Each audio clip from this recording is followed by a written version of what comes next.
Hello and welcome to Gig and Tell podcast. I'm Tash, Phil? and today we're going to be talking about our concerts such as Hot Milk and Bradley Simpson that we've been to see recently, which are two kind of smaller gigs that we've been to. It feels really weird. We haven't filmed in a long time, so I feel a bit rusty because we pre-recorded so many episodes. Yeah, we had a backlog in case we got busy, and then we actually got busy, and now we have no backlog left. Yeah, so it feels really strange to be recording again. It feels like it's been forever, but yeah. So if we dive in, we saw Hot Milk a few weeks ago, didn't we? Where was it? That was at the Institute, Okay. Birmingham O2 Institute. O2 Institute, a classic, a fave of mine, to be honest. And it was the middle room, wasn't it? The big room. Yes, yes. They were very, very good, and their support was good as well, actually. We've seen Hot Milk. Where did we see them? We saw Hot Milk at Slam Dunk.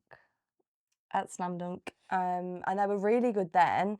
Felt like they were even better this time around.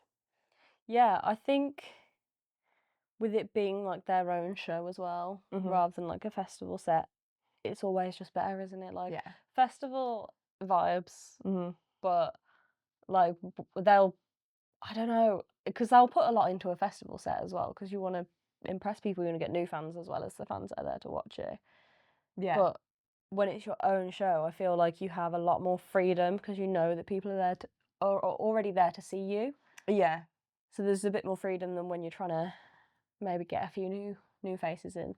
Yeah, definitely. So you can, and she did say as well that she will like go through waves with songs of hating them, and then she'll come back to them and like recreate them. And I think that's the kind of creativity that you can have when it's your own show, compared to when it's like just a short, quick festival set, and you're like, we just need to put some crowd pleasers in.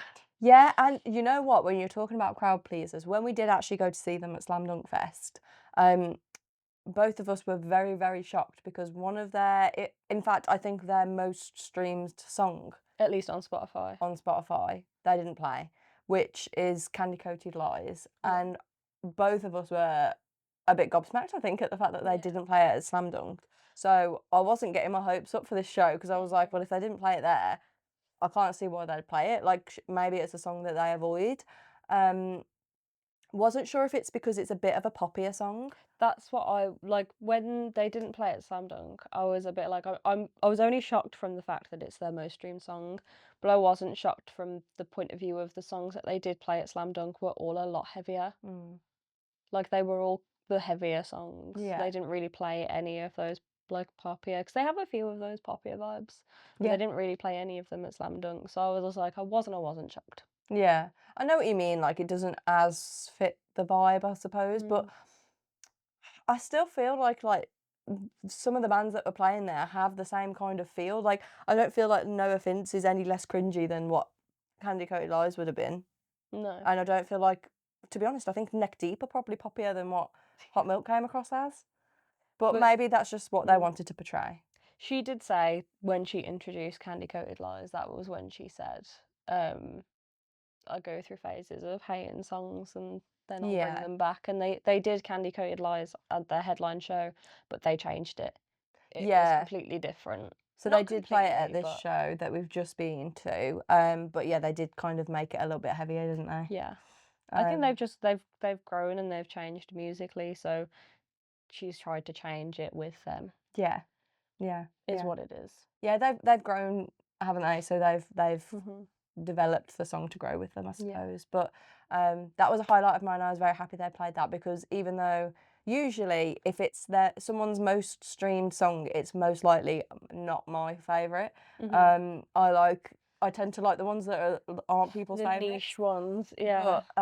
But for Hot Milk, Candy Coated Lies is one that I absolutely love. So I think it might have been the first song I heard by them that got me into them. Yeah, when I start discovering bands now, I actually specifically listen to like their top ones on Spotify because I'm sick of the ones that I know and love being the ones they don't play. Yeah, that's fair actually. That's fair. I'm like, as much as like I do tend to like the more niche songs, but I was like, I need to start just listening to at least their top 10 because I am sick of not knowing the ones that everyone else knows and being that disappointed. They play, and then like being at the shows and being like, oh, they didn't play my favorite one. Of course they didn't, because it's got 10 streams. Yeah. And they're all me. Yeah, legit. I feel like Hot Milk was a very active crowd, Yeah, which was actually. nice to be in. Like, it was so strange because for such an active crowd, it was so easy to get into because we were really late. We were really late getting there.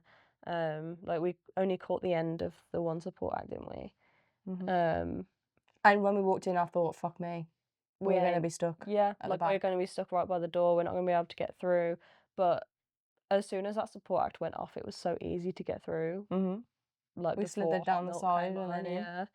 yeah. But we didn't push for it. Like, I know that some people, when they go to a concert, they'll come late and then push through the crowd to try and get a good spot. We didn't even have to, like, attempt to. It's not something we really do anyway, I wouldn't say. The only time we've ever pushed through a little bit and tried to get further forward at a crowd because we were a little bit later, we got thrown up on, and I took that as karma and have not done it since.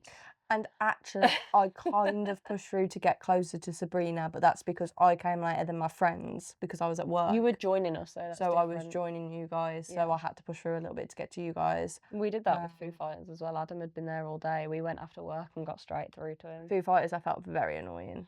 Like, I felt so annoying because I know how annoying it is when you've queued all day and then you're at the front and then someone just comes along and like pushes through. And usually I get really annoyed by those people, but and I did feel quite annoying at that one. But needs must, and we needed to go meet our mate, your boyfriend. If he was on his own. Yeah. And he would have enjoyed that show on his own, but yeah, he'd got a good spot, so we went to join him. Yeah, absolutely. But yeah, we didn't have to do any of that kind of thing for Hot Milk. And they gave a hell of a performance. Like, her lungs are something else. And his, to be fair, I was gonna the other say, guy, I don't know any of their names, to be honest. But they were really good. They put on a good show. Yeah, definitely. The stage presence as well, like, was really good. They were powerful, I think is the word I'm looking for. Definitely. Though they had a strange setup in terms of, usually, obviously, you'd have your singer, your bassist, your guitarist at the front, but who I can only presume is the bassist, unless he was another guitarist, was stood at the back with the drummer. Did you notice the guy with blonde hair? He seemed like he wanted to stay hidden. Yeah, he only came down to the like front of the stage bit with the singer and the guitarist like a couple of times. Like, most of the time he spent at the back with the drummer and didn't really get involved. Yeah. Which is the first time I've ever seen that kind of setup on stage.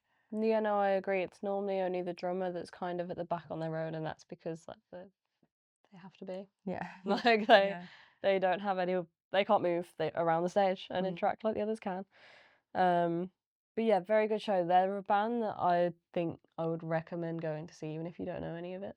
Yeah. You don't need to know the songs to enjoy them. They have a very I good show. enjoyed watching the crowd, and usually I don't like Birmingham crowds very much. I find us a bit annoying. I know that I am part of that because that's our local like town to go to watch shows, but I usually find our crowds kind of annoying and not very happy. Like, everyone seems a bit miserable at Birmingham shows in comparison to other shows. Like, when we go to London and Manchester and stuff, like, those crowds enjoy a concert a lot more and the atmosphere's a lot better. But in Birmingham, I usually struggle a little bit more with the crowd, but they were loving it and they were really enjoyable to watch them, like, moshing and the crowd surfing and stuff. Everyone was having a really good time. It seemed like a drama-free crowd too. Like, I feel like so many crowds where you see people kicking it off, you can see everyone getting frustrated with each other, and this seemed like one where actually everyone was just there. Yeah. They were just there. Everyone was just there to have a good time, have some vibes, listen Definitely. to some good music. So they're definitely a band I would go see again. I would recommend for people to see. I agree. Are they playing Slam Dunk again this year or? I don't think they've been announced. I didn't even know Hot Milk played Slam Dunk. Like, I didn't know they were playing Slam Dunk last year until like the last minute, because I didn't recognise their name. Yeah. In their logo, because they're a band that I've always listened to but never really looked much at, so I didn't know what their logo was, and it's not the easiest thing to read, especially when it's this big on a festival poster. And then it's pixelated when you yeah, exactly. So I do think there could be a better way of doing it.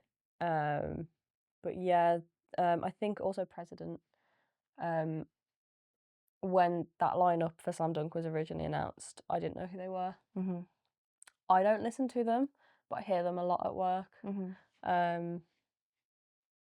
And I don't know if they're my taste personally, but I will know their songs. Through I will through know your them through work that. colleague. Yeah. And it would kind of be cool just to go see Charlie Simpson. Yeah. You know what? I am hoping that they do release some good, some more good artists for Slam Dunk, because we had such a good time last year. It might be worth doing an episode on Slam Dunk because we had such a good time that it would be good if they announced some more bands that I knew. But at Slam Dunk, in the little gap that we had where we weren't really bothered about anyone that was on, we did then just go and find a new band that we hadn't heard before. And I now listen to a lot of Movements Okay. since we sat in that field eating our burgers. Did we have burgers? I had a Chinese. We had Chinese. We sat in that field eating Chinese food. I just assumed burgers 'cause that's what I normally have. I think I did have a burger when we I got think there. you did, yeah. And then we had Chinese after and sat. We literally just found like an empty patch of field, sat in it with Chinese food. Yeah. And, gorgeous on and TikTok. watched Movements. And I really quite enjoyed them. And they actually had a few songs in my Spotify Wrap this year. So Nice, very nice. yeah. And speaking of new artists, we also went to another show recently. Yes. Which we went to it obviously because it was a Bradley Simpson show. But it was actually, I don't think they really like said what it really was. Context for those that don't know the members of the Vamps. The Vamps. Bradley Simpson is the singer in the Vamps, but it's his solo stuff that we went to see. I know that most people that watch this podcast currently are people that know us and therefore will know Bradley Simpson's name. However, anyone who does. However, if you are unaware, then the Vamps lead singer, the Bradley Simpson, it does his own like kind of alternative pop music. Yeah, his solo music probably fits more into my taste profile than the Vamps does. Yeah. Though saying that, it's because I think now, like, I mean, we always liked kind of like rockier, alternative indie music growing up, but I feel like when you're a teenage girl, you're into your boy bands, and then you can't help that. You can't help that, and you bring it into your adult life. So I feel like the Vamps do fit my profile from like being a teenage girl, because it was like the Vamps, One Direction, JLS, Union J, all those kind of people, obsessed. It was a and we've carried it proper boy band era, wasn't it? Like we were just the right age for that boy band era.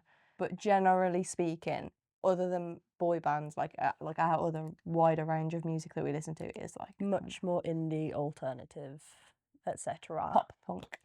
But yeah, I don't think they really from the adverts that they put out before this show, I didn't really get what it was. I can't lie, I didn't really look much at it. I'd seen the poster that had the microphone on, that was like a black poster with a microphone on, and I'd seen that with the dates on, but other than that, I just saw that you guys had put it in the group chat, and I was like, yeah, just count me in. Well, I don't even think I said count me in. I think that you guys bought tickets, and then I read the group chat and was like, oh, okay, we're going to that. Well, he just announces everything, doesn't he? Like, he's just like, oh, I'm doing this Last show, minute. tickets on sale now, and it's like, whoa, there was no warning there. We don't even know who's free. I think Rosie put like, do we get one for Tash? And Phil was like, yes, just get one for Tash. Yeah, like, there's no question. At this point, if anything's announced, at least 4.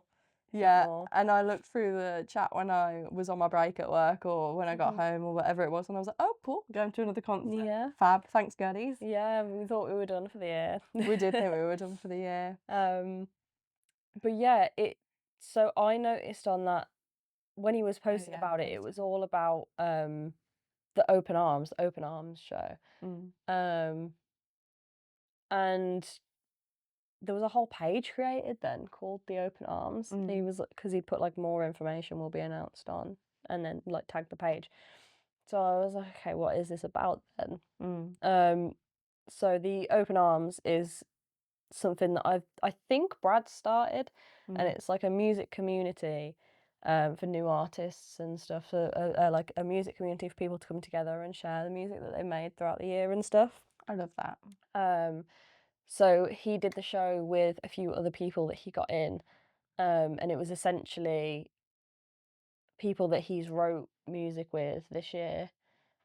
So when they all came out and did their own song, it was ones that he'd helped write. So the first person he had out was Grace Gasho. I don't know if I'm butchering her name there. But he came out first and did a couple of songs, didn't he? Really made me laugh because he came out, did a song, and he was like, "I've really been trying to get Alison Hammond to like At the host the time, because show." I didn't realise it was like a charity thing at all. Like I thought we were just going to see Brad and that was it. Like that's what I thought was happening. So when he was saying I was trying to get Alison Hammond here, I thought, what the fuck, why? Why were you randomly trying to get her to come to one of your shows? That seems so random. Now that I know that it was like a charity thing and then like it was about like bringing people together and it was for the hospital and stuff. Now that I know the information behind it, I understand why he was trying to get Alison Hammond on board. But to start with, I was like, what the hell is he talking about? Because I tried to say when we were like talking, obviously there's crowd noise and stuff, but I tried to say when we were talking before he came out, like that it was like a charity thing. And Adam turned to me and he was like, "Where have you got that it's a charity thing?" And I was like, "I don't know, but I know I've read it somewhere." And I was like, "I can't remember what it's for, but I remember there being something about it being for charity." So it really made me laugh when he said that because I was like, "That's so funny." Um, and yeah, so then after he'd done a couple songs, he brought Grace out. Um, and then she did her song that he's helped write, I believe. Um, and then he came out and they did a song together, they did a cover together, and then he did another couple songs, and they had that set up throughout the night. So his first one was Grace, then he had a girl called Bear, which I've just looked and realised that that's spelled BER, Oh. not like bear, like BER bear. And then Reese Bibby, who, if you know who Bradley Simpson, if you know who Bradley Simpson is, you know who Reese Bibby is. Yes. I feel like that's the rules. But for those that don't, For those who don't. Reese Bibby is out of a band called New Hope Club, which was a band that I think kind of made their path through supporting the Vamps, and they're under the same label and stuff, and So it was they were in the same kind of realm. It was when the Vamps decided to make their own record label. Ah, okay. So they had the Tide first, if you remember. Yeah. And then New Hope Club. I don't know if that carried on I'm after not those sure. two bands. I have no clue where it went after that, but I know that it was the Tide and then New Hope Club. So they were like under the Vamps' own record label. Hence they would have them supporting to be like, listen to this band and make us money because we've paid for them. Yeah. So yeah, he did a couple songs as well, and then Brad did another couple songs. And I thought it was a really good idea. So the whole like open arms music community thing is also to support small venues. So this was played at XOYO in Digbeth. They have really good sound. They have good aircon, which is like the main thing that the other venues don't. Like, I will say it gets points for aircon, but I did feel more on the colder side, but that's because I was expecting a normal kind of venue temperature. Yeah, it's nice and it's easy to get to in terms of there's parking and stuff around. So and it's pretty outside. There's fairy lights everywhere. And if we go on the right night, then we're absolutely diving into low places afterwards. Yeah. And staying out for a little bit, which we don't really do. I would love to do that more. I'm just saying. Yeah. Obviously low places wasn't open on this one because it was a Wednesday night, so there was nowhere to go out afterwards, and we all had work the next day. But if that had been on a Saturday and low places had been open, I'd have been like, wanna like go for like a little boogie. The whole night I think was just a really nice, like, he said he wants to do more of those shows next year, and I'm really hoping he does because like the whole, like, it was supporting Birmingham Children's Hospital. Yeah, that was so lovely. Supporting He shouted. small venues, small artists. He shouted out Birmingham Children's Hospital a few times when he was talking and like saying like thank you, like you're helping donate to this charity, which is a charity that he chose to donate to. And I think that it's just generally a very lovely idea. Not something that anyone else I know of has ever sort of done before. I think I'll enjoy them more going forward, knowing that that is what's happening because we'd got there a little bit earlier, and having known what I know now, with everyone coming on together, I would have, because there was no supports or anything. They just came out at sort of 9:15, was it? 9 Yeah. That and obviously then they had like the different support, like the different bands on with Brad, which I thought these people that were mentioned would have been the supports, but they weren't supports. They were like they'd obviously came out with Brad, as Philippa had said earlier. So I think that like as long as I'm prepared for it, I'll enjoy it more. But this waiting around for hours without any kind of music being played or anything felt really strange. Not something I was prepared for, and I was expecting to like just watch Brad, and it felt like it was a bit awkward pause between like different acts and stuff. It got better as the night went on. Yeah. But yeah, it definitely kind of threw us all off, I think, a little bit. Yeah, And it I think was going very forward, different. yeah. But I think because it's the first time that it's been done, like it's all going to be trial and error, isn't it? It'll probably be a lot smoother.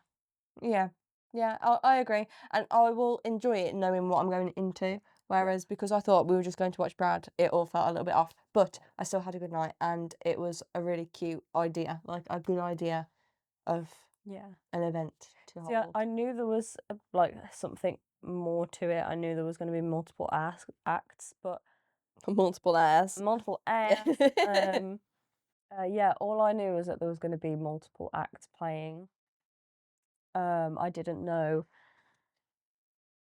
exactly how it was going to be done, but I knew that there was 3 other acts, and I thought 3 other acts was strange. I was like, that's a kind of lot of support acts, like, Yeah. and then they weren't support acts. It was literally nothing. So I do think that maybe, if it's done again, that could be done differently because doors opening at 7 and no one coming on till like 9 o'clock was a long wait. Yeah. And I wasn't even there for 7.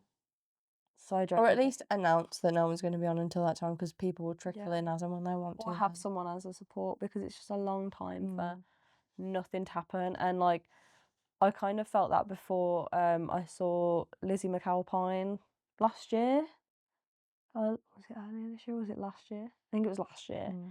And she'd said like, I don't want to have any support acts. I'd rather just come in, start the show, go home and go to bed. Fair. It's completely valid. I totally get it. But then she still didn't start like particularly early. It was still like normal show times to me. So I was a bit like, well, now we've just waited with no support act. And I think at that point, if you're still going to have the same wait time and still not come on to a normal time, just have a support act. Yeah. Because you just had people stood there waiting, and then she came out, and obviously all of her songs are quite slow, and like the passing out in there was crazy, being a younger crowd as well. So I think there's a lot to be said for support acts. The whole point is to their warm up, they warm the crowd up, and I think getting rid of that, I'd be all for it if you were actually coming on earlier and finishing earlier, because get me to bed. But and like it makes it easier for traveling back as well, because the last trains in Birmingham are timed quite badly, really, considering, especially on like weekends. I'm like, I don't know why you don't just have like another hour or something. But yeah, I think if you're still gonna do like a 9 to 11, just have a support act, because people are just going to be bored. People are going to get restless. People will pass out. You need to be moving. You need to be doing. There needs to be something going on. Yeah, I agree. For sure.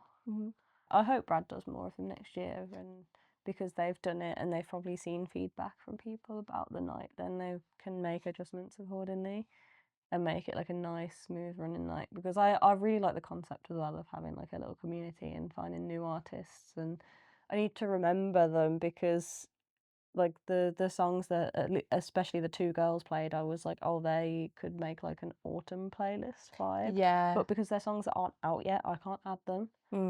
And like the one was like, oh, this will be coming out in April, and I'm like, I love that for you. I need to remember that in April. Yeah, that's the thing. It's a isn't it? long time. Yeah, definitely. And I really liked Bear, but I agree. By the time that thing comes out, then I forgot about it. Yeah. I think what I like about it as well, but I think maybe the crowd, I don't know what the crowd are like in terms of their knowledge of it, but I really like that it was exposure for new artists. But you could tell. Yeah. You could tell, like, you could hear the nerves getting to them. Yeah, definitely. You could see that they hadn't built their stage presence yet. Yeah. And I think that some people are just born with charisma and were born to be on stage. Some people obviously need, it's a nerve-wracking thing. I wouldn't be able to go up there and sing. Some people need that training, and you could see that there in the difference of Brad and Reese, who have been performing for Yeah. a long time in front of people in comparison to these two girls that didn't Yeah. have any music out, really. But like I felt like I could really hear like I mean the first one her voice was incredible. Mm-hmm. She had such a strong voice, but her like stage presence wasn't quite there. Yeah, she was nervous as hell. Yeah, the second one I could hear what her voice could do, but you could really hear the nerves in there as well. And I was like, these are two girls with very strong vocals that just need a bit more experience Yeah. doing it. And then it came to Reese, and I was a bit like, he's got the stage presence and he's got the confidence, but his vocals aren't actually even close As strong, yeah. to what the girls could do. So it was like a really strange mix of like each one of them had their thing where it was like you can tell they're still small artists, they're still new to the industry, at least ish for Reese, because he's new to doing it on his own. Yeah, it's a He's not doing it big on his own. difference. That's so different, and Brad himself said it as well when he first started doing his solo stuff. How different it is doing it on your own compared to with a band. You've got no one else to back you up, no one to lean on. Yeah, like he's got his musicians. He's got his drummer and his bassist, no guitarist. His drummer and his guitarist that come out, but it's completely different to when you've got the whole band that is the band and not like your band. If that makes sense. I think so.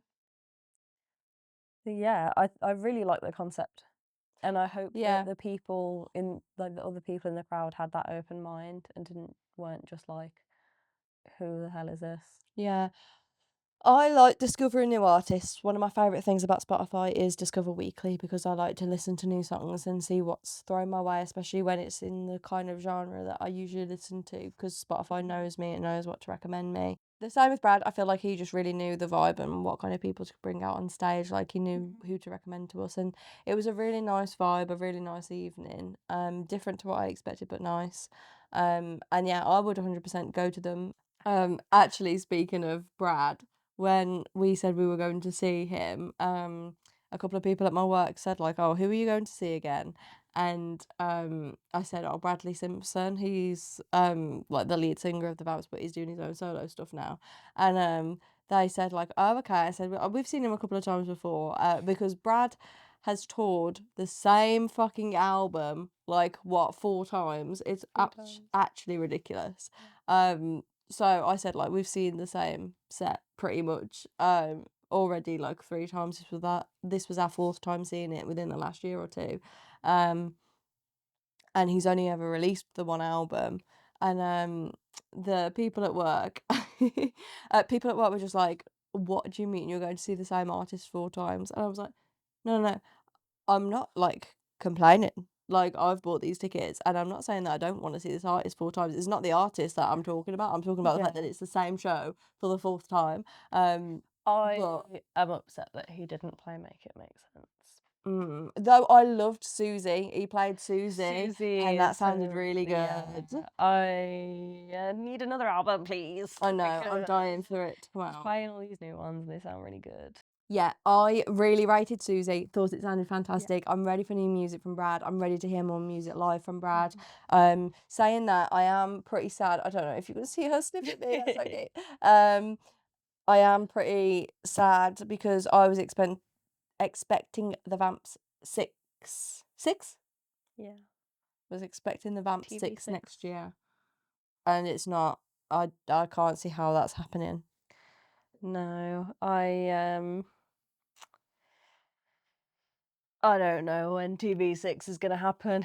I don't. Sad about it, because they were writing this year, so I was expecting that for next year, and I just don't know if that's The gonna happen. writing session threw me off because it wasn't even all of them there. Brad wasn't there, so or at least he wasn't in any of the photos. He wasn't there physically because he was touring in Japan, I think. He was that when he did the Henry Moody show? Potentially, yeah. Um, But whether I don't know whether he would FaceTime on the trip or whatever, but I don't know. But we'll see what's to come. I'm excited for new music next year. I'm excited to see what Connor does next year. Mm. I feel like he's gonna pull something out the bag. Yeah, maybe. I don't know what, but I'd I like feel that. he will. I'd like that. I'd like that a lot. Mm-hmm. Well, if you made it this far, thank you very much, because I know that we've covered 2 very different topics. We've covered like Hot Milk and Brad Simpson, which are like, Felt like a chaotic episode. yeah, and we haven't stuck on track very well, and we've talked about slam dunk and everything in between. And then I had So to stop because my cat threw up. yes, so thank you very much if you made it this far, because it's been a bit of a mishmash of an episode, but we really appreciate you watching. Again, the highlights on Instagram of Hot Milk you can find over on our Instagram, Gig and Tell podcast over on Instagram. We need to post some of the Bradley ones because we did get some tasty content. Yeah, you one got too. to be fair. Well, all credits go to Rosie. It was my phone, but it was Rosie filming. Oh, okay. I didn't know she did it on your She had phone. my phone the whole show. Oh, okay. Cool. So yeah, you can find out all of the highlights to any shows that we go to over on our Instagram page. I just feel like then you can like immerse yourself a bit more into the show that we did see, and you can see what we're talking about a bit more. So I'll always put highlight reels over there for the different bands that we go and see. Thank you very much for sticking with us, and we'll see you next week for another episode. On Christmas Day. Oh my gosh, yes, it'll be Christmas at that point. I'm so excited. So stay tuned for a Christmas episode. And yeah, thank you very much for watching. We'll see you then. Bye. Bye.